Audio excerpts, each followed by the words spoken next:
Bonjour à tous, ici Thomas Hamoudi et je vais parler de photographie. Aujourd'hui, on va répondre à une question très simple mais que beaucoup de gens se posent et pour lesquelles j'ai souvent des questions, c'est comment être discret en photo de rue. À peu près une fois sur deux, quand je vais poster de la photo de rue, je vais l'avoir celle-là, autant la traiter une fois pour toutes. Dans cette vidéo, on va parler de plusieurs sujets, mais globalement, on va traiter ça en trois axes. 1. Votre environnement, 2. Votre matos, 3. Votre comportement. Globalement, ça va être les trois piliers de votre discrétion. Léger aparté avant de démarrer, vous me connaissez, je ne dis pas que c'est mieux d'être discret quand on fait de la photographie de rue. Il y a des gens qui sont très, en anglais, in your face, très rentre-dedans, on pourrait dire. Quand ils pratiquent, ils font du flash, qui se mettent en avant, qui n'ont pas de problème à se montrer, etc. Super, c'est bien, j'ai rien contre, c'est pas mieux, c'est pas moins bien, tout ça. C'est juste que cette vidéo, elle s'intéresse aux gens qui veulent être discrets.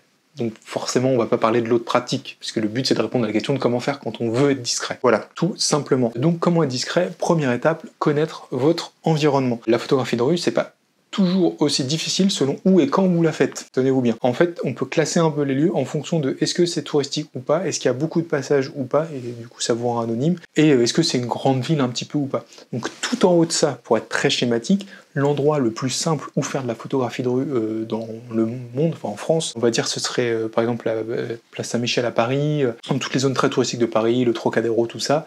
Là, il y a tellement de gens qui prennent tellement de trucs en photo dans tous les sens, de toutes les nationalités, voilà, que personne va vous emmerder. Vous êtes un anonyme parmi des milliers, vous prenez des photos au Trocadéro, il va pas se passer grand chose, vous êtes discret de facto parce que tout le monde prend des photos et vous prenez des photos comme absolument tout le monde à cet endroit-là. Donc ça c'est le max de la facilité, donc si vous commencez, il faut chercher des lieux comme ça, près de chez vous, mais ou aussi en voyage par exemple, c'est pour ça qu'il y a des gens qui aiment beaucoup photographier à New York, je pense, parce qu'il y a des endroits de la ville, 5ème avenue, tout ça, où il y a beaucoup de passages, et on retrouve un peu ce côté-là, noyé dans la masse, etc., qui simplifie votre pratique. Donc ça, quand on schématise, c'est le plus simple. Et tout en bas de ça, le plus difficile, ce serait par exemple le village où vous habitez, de 40 habitants, un mardi matin. Là, il n'y a personne, on vous voit dans la rue, s'il y a 3 passants, ils vont vous voir venir photographier, ils vous connaissent, donc en plus vous n'êtes pas anonyme. Donc ça c'est l'extrême envers. Mais voilà, déjà, apprenez à lire les lieux et ayez cette grille de lecture-là quand vous cherchez où faire de la photographie de rue. Moi j'habite à Lille, quand je veux faire de la photographie de rue et pas m'emmerder, je vais dans le centre de Lille. Je fais les petits quartiers périphériques où il y a 3 pleu-pleu, parce que là on voit arriver à 2 km et la pratique est pas relax comme moi j'aime.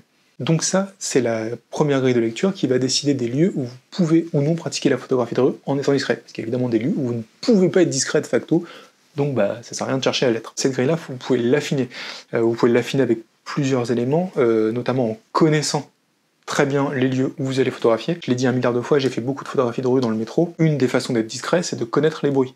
Connaître les bruits, ça veut dire quoi? C'est juste qu'à l'époque, j'avais un réflexe, c'est du bruit quand on déclenchait, un bruit qu'il fallait couvrir, parce que sinon, vous voyez, je prenais des photos, et comme on est enfermé dans la rame avec les gens, c'est très vite pas très discret. Et donc, tout simplement, j'avais repéré les arrêts de métro, les bruits des portes, tout ça, je savais quand ça s'ouvrait, et je déclenchais quand la porte du métro s'ouvre, parce que ça fait tellement de bruit que ça couvre le bruit du déclenchement et qu'on peut déclencher tranquillement. Et deuxième point, ce qui était intéressant, donc toujours dans l'optique de connaître le lieu avec lequel on va travailler, c'est que quand les portes du métro s'ouvrent, en fait les gens qui attendent sont tous devant et attendent. Et en fait ils sont encadrés par la porte et ils attendent comme ça. Donc ça fait une vue prête à déclencher quasiment directement. Donc il faut savoir où vous pouvez faire de la photographie de rue et où vous ne pouvez pas. Il faut un peu connaître ces lieux pour savoir quels sont les meilleurs moments, les meilleurs endroits, etc. Typiquement, c'est dans votre ville, je sais pas, il y a la sortie d'un centre commercial où il y a beaucoup de va-et-vient, là forcément ce sera plus tranquille que à l'intérieur. Ce genre de truc. Connaître le lieu, ça vous apporte un bouclier supplémentaire, je pourrais dire, mais une autre couche de cap d'invisibilité, d'une certaine façon. Et dernier point, par rapport au lieu que vous choisissez pour travailler, aussi il va falloir doser, tout simplement. Les gens qui passent, qui sont assez affairés, etc., qui sont dans leurs pensées, ça c'est plus simple pour faire de la photographie de rue parce qu'ils vous calculent pas. Les gens qui sont posés, assis et discutent, là ils vont vous voir arriver d'assez loin. Ça aussi, il faut savoir le lire. Plus généralement, il y a évidemment des gens qu'il faut prendre en photo et d'autres non. Alors pas parce qu'ils méritent pas d'être pris en photo, c'est pas ce que je dis, mais tout simplement, quand on est près de Lille, à Lille, il y a un endroit qui est connu parce qu'il y a des dealers. Ça me semble pas être une très bonne idée d'aller les photographier. À mon avis, ils font un truc illégal, ils vont pas être très contents. Donc c'est ce genre de choses qu'il faut avoir en tête, en se disant, eux, ils ont plutôt l'air d'être des gens qu'il vaut mieux laisser tranquilles, et là, ça passe tranquillement, il y a une bonne ambiance, c'est bon enfant, on peut y aller. Donc déjà, première étape, mettez un peu tout ça au clair dans votre tête quand vous sortez, pour choisir des lieux, si vous souhaitez être discret et que vous voulez pratiquer de façon discrète, ou vous allez mettre le plus de cap d'invisibilité sur vos épaules, on va dire ça comme ça. Vous allez mettre le plus de chances de vos côtés d'être dans un contexte où vous pouvez être discret, pratiquer de façon tranquille et où personne ne viendra vous embêter. C'était le premier point. Alors, le deuxième point, c'est votre matériel. on va le dire clairement, vous pouvez faire de la photographie de rue avec n'importe quel appareil photo. J'en ai fait avec, alors pas celui-là, mais un réflexe de cette taille-là, ça c'est mon F100, voilà. Hop, coucou. Donc j'en ai fait avec un boîtier de cette taille-là, j'en ai fait avec un boîtier de cette taille-là, la taille entre les deux. J'en ai pas fait avec un boîtier de cette taille-là, mais vous pouvez faire ça avec n'importe quel appareil. Quand je travaille avec un réflexe, j'étais discret. J'ai pas de problème de discrétion quand je travaille avec un réflexe. Parce que je déclenchais, alors souvent on appelle ça à la hanche, on parlera dans 5 minutes sur le comportement et comment déclencher, mais souvent je déclenchais à la hanche, tout ça, parce que forcément si vous êtes comme ça face aux gens avec le flash, on n'est plus dans une optique de discrétion. Mais c'est tout à fait possible de travailler avec ça, même dans la rue ou autre, en sachant se comporter comme il faut, sachant se placer de façon non menaçante, etc. et pas paraître pour un fou, mais juste quelqu'un qui s'éclate. Mais c'est possible, en gros, de travailler avec tous les appareils. La différence, c'est qu'ils n'envoient pas le même message à l'extérieur, et que si vous voulez être discret, il y a des appareils qui sont mieux que d'autres. Vous me voyez venir avec le petit, évidemment. Ils n'envoient pas le même message. Cet appareil-là, il dit « je suis photographe ». Il dit pas « je fais de la photo comme un loisir », il dit pas « je fais de la photo pour m'amuser le dimanche », et ça dit « je suis photographe ». Donc quand vous avez ça dans les mains, vous avez cette étiquette-là. Bon, moi j'essaye, quand je photographie avec ça, d'être un photographe qui se balade, qui est en transition, qui fait pas spécialement gaffe aux gens qu'il y a autour, tout ça. Mais on a l'étiquette « je suis un photographe ». Un appareil de cette taille-là, donc là c'est un petit Olympus, c'est typiquement la taille de mon Ricoh, c'est juste que mon Ricoh il est rangé dans mon sac photo, comme vous le savez, dans l'entrée, prêt à servir. Mais un appareil de cette taille-là, ça dit je fais des petites photos à la con, c'est juste pour dépanner. C'est le message de cet appareil-là dans la tête des gens. C'est un petit boîtier à la con. Les gens font pas la différence entre ça et un compact des années 2000. Très souvent, je l'ai quand je fais des balades avec ma fille et je m'en profite pour faire des photos.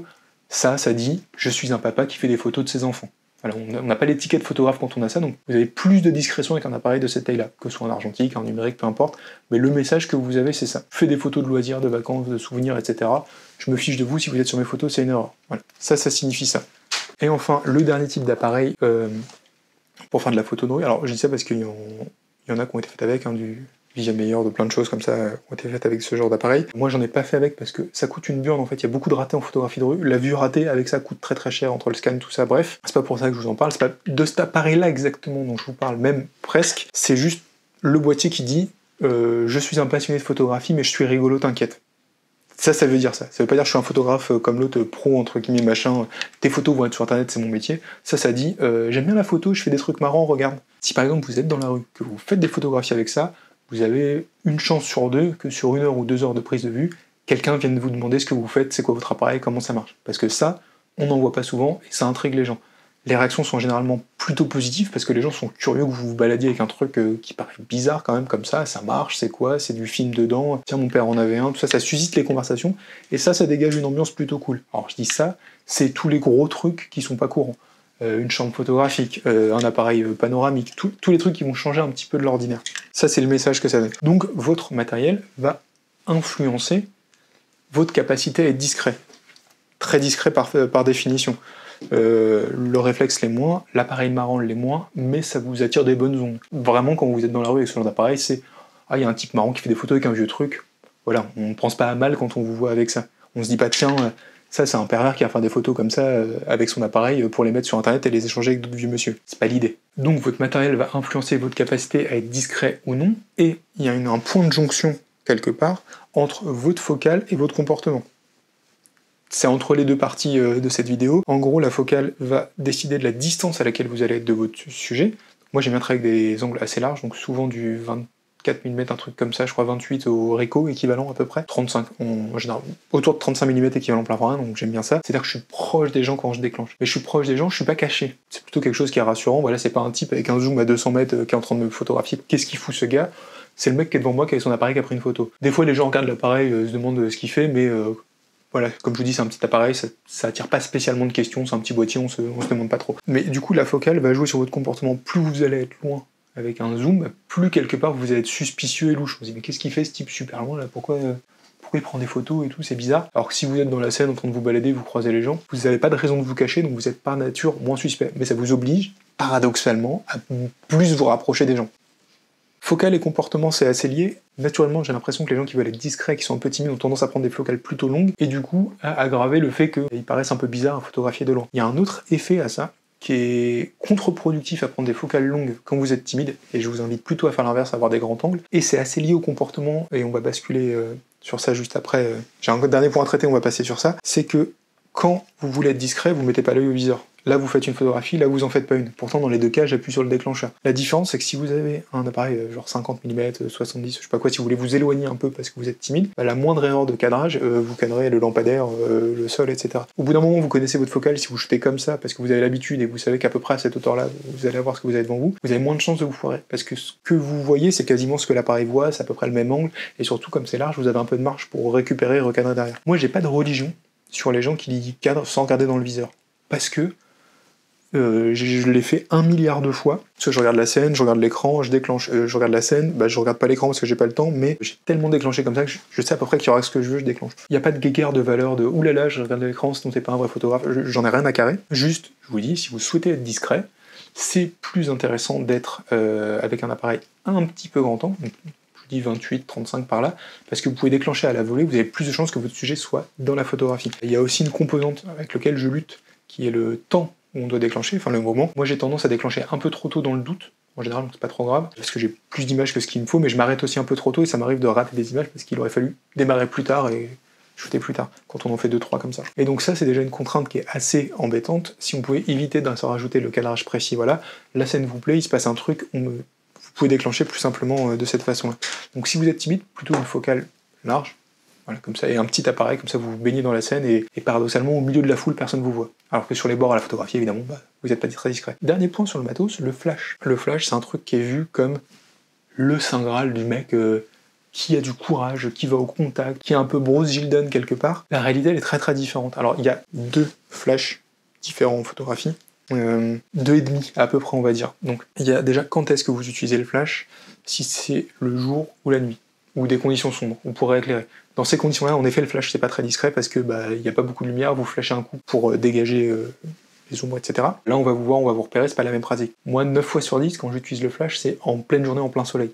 Pourquoi? Parce qu'en fait, l'appareil va sous-exposer et mettre un coup de flash. Ça a un rendu sympa sur la lumière que j'aime beaucoup, on va pas se mentir, c'est quelque chose que j'apprécie. Mais pour la personne photographiée, elle voit strictement, ça fait un éclair très court, qui est plus court que celui d'un smartphone, j'ai l'impression. D'ailleurs, mon flash il est tout petit et normalement, on pourrait penser que c'est un smartphone. J'y reviens juste après. Et c'est pas très dérangeant. Et il y a une fois une personne qui m'a pas vu qui a fait comme ça.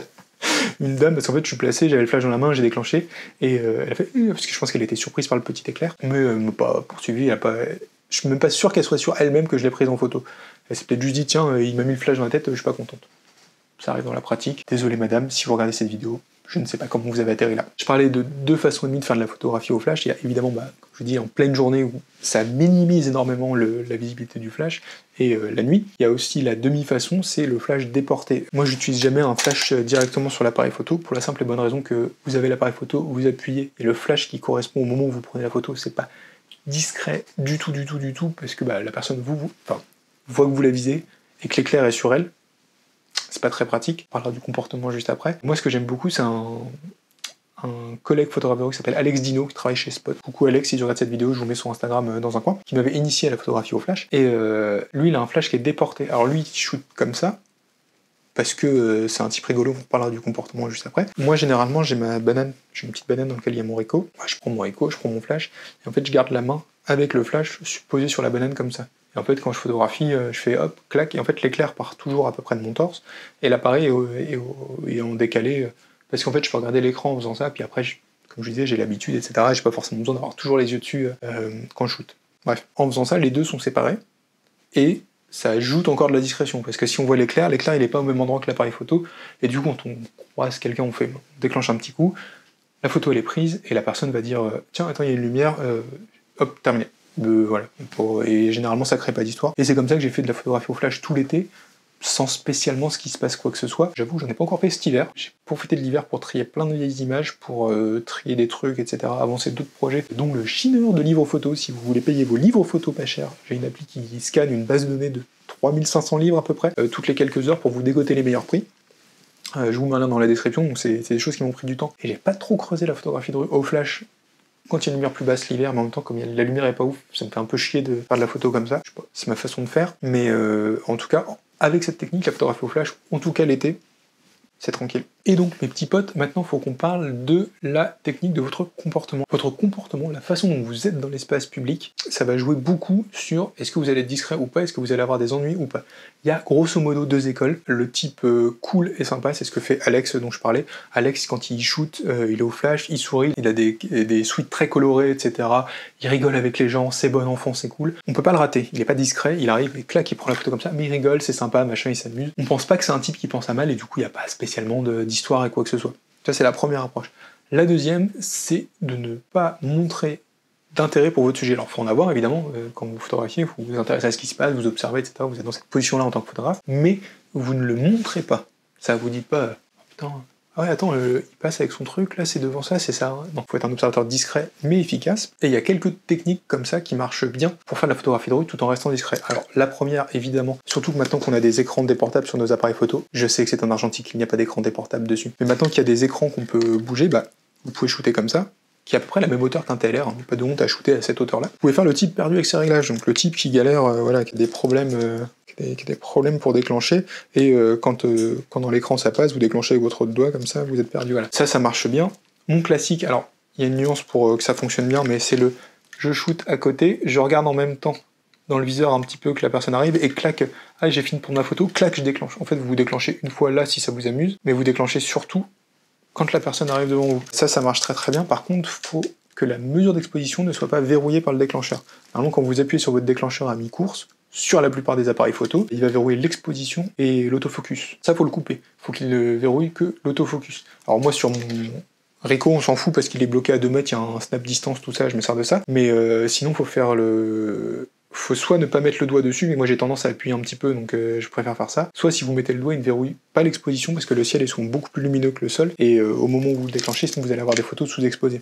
C'est la petite astuce à avoir. Donc ça marche très très bien. C'est ce que j'appelle le touriste perdu, hein. C'est le touriste qui fait tiens les bâtiments, tiens ceci, tiens cela. Et en fait, ça c'est juste un prétexte à tenir l'appareil quasiment en position pour le moment où la personne va passer, on va déclencher. Et enfin, la dernière catégorie, c'est tout ce qu'on appelle alors shooting from the hip, déclenché depuis la hanche. Donc ici, vous ne voyez pas mais je vous garantis qu'elle est là. C'est une appellation générique pour tout ce qui concerne ne pas déclencher en regardant dans le viseur. Donc vous déclenchez comme ça, comme ça, comme ça, comme ça, comme ça, mais pas comme ça. L'intérêt c'est quoi? C'est que c'est ce que je vous disais, c'est là où on parlait de la jonction entre comportement et matériel. Si vous n'avez pas l'œil dans le viseur, vous n'êtes pas en train de faire une photographie. Même pire que ça, je vais le répéter, si vous avez l'œil dans le viseur, vous faites une photographie, mais si vous avez l'œil là-dedans, qui n'a pas l'air d'être un viseur pour le commun des mortels, là vous faites pas une photographie, vous bricolez un truc. Donc ça joue vachement dans est-ce que cette personne est en train de prendre une photo ou non. Et donc si vous déclenchez comme ça, les gens vont vous voir et vont se dire attends, il me prend photo, non je crois pas, peut-être, est-ce que ça vaut le coup d'aller l'emmerder? Pas sûr, bon je continue ma route. C'est un peu ça qu'on veut déclencher. Petit jeu de mots, vous l'avez ou pas? Alors ça c'est... Je sais que c'est quelque chose qui énerve les puristes, où il y a des gens qui aiment pas du tout ça et je comprends. Faut se dire que maintenant il y a des écrans et que ça aide beaucoup à shooter comme ça, notamment au Ricoh. Moi c'est quelque chose qui m'a complètement décomplexé parce que forcément il n'y a qu'un écran, donc on shoot avec l'écran et clac clac clac clac clac clac. Ou des fois je le coupe pour économiser la batterie quand je me dis ok je suis toujours déclenché à la hauteur de ma tête, je sais ce que ça met dedans quand je suis à la hauteur de ma tête et je me pose pas la question est-ce qu'il est pré-réglé pour, et puis voilà. Faut pas être gêné de s'en servir, les écrans ils sont là pour ça marche très bien, donc s'il faut, en mode TLR en dépliant l'écran, sur le côté etc. Voilà, si ça peut vous simplifier la vie pour être discret, allez-y. Eh bien, merci à tous d'avoir regardé cette vidéo jusqu'au bout, j'espère que ça vous aura plu, que ça vous aura donné plein d'astuces pour être discret en photo de rue, et que vous ferez surtout plein de photos trop bien grâce à ça. Si j'ai oublié un truc, s'il y a 10 astuces qui vous aident à faire des meilleures photographies dans la rue, et qu'elles devraient être dans cette vidéo, n'hésitez pas à la mettre dans les commentaires, on en parle ensemble, voilà, c'est bien de partager des trucs, et moi je vous dis à dans 2 semaines pour la prochaine vidéo. Salut!